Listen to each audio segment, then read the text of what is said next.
I started coaching in, I believe, like early spring of 2017. What do I do to improve my coaching? I think it comes down to really just doing self-check-ins.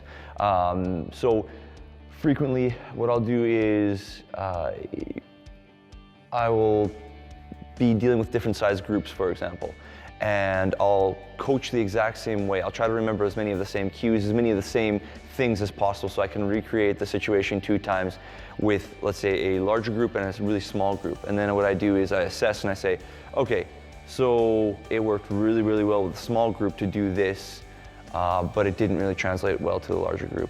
And maybe sometimes it happens vice versa, right? With a larger group, you know, there's a lot of energy in the room just of its own, just because there's more people. And so it's a lot of self-assessment for me. And, you know, it just comes down to being empathetic and trying to address people's needs with where they're at. So I think that can look a lot of different ways, but the biggest one is self-assessment. My favorite thing about coaching is taking somebody who is not confident in themselves with something and giving them more confidence with that. I know I had a gentleman in here yesterday, and we got him to a personal record of his in about 15 minutes of coaching him. And you know, I got a text from him this morning. He's like, "Thanks, man. I feel great. I feel strong." It is so rewarding when you hear somebody say, "I didn't actually believe in myself, and you believed in me," and boom. And that, to me, that's actually coaching. That's not giving somebody a bunch of cues or writing them a program. Those are components of coaching, but I think coaching is that right there. That connection, when you have that with somebody, and you're able to draw the best out of them. I think that's coaching.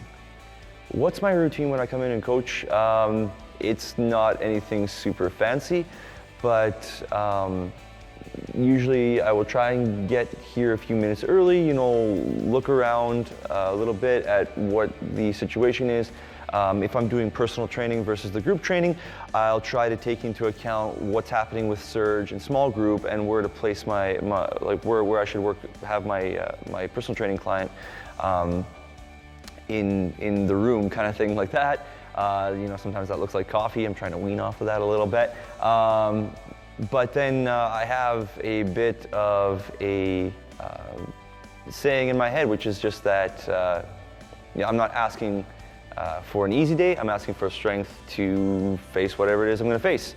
And I kind of follow that up with, you know, I'm not, because I deal with wellness and rehab, I feel a lot of pressure to I guess heal people. That's not the right word for it, but you know, help people get back to a wellness state.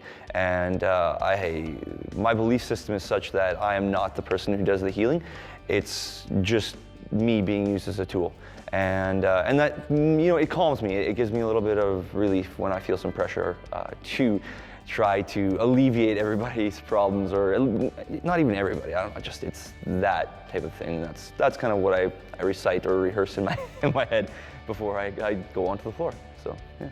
What motivates me to be a coach is just the fact that I know there's times in my life when I have wanted somebody in a certain area to help me out, or I needed guidance somewhere, and then somebody came up and stepped up and they really helped me out. And it's that feeling of they drew the best out of me, and so I got more done and I was able to do it with more confidence. And they gave me a safe environment where I could feel free to tell them I was scared. You know, I could feel free to tell them I was scared. So, and despite that uncertainty, I was able to still perform, you know, maybe the best in that given situation that I could have.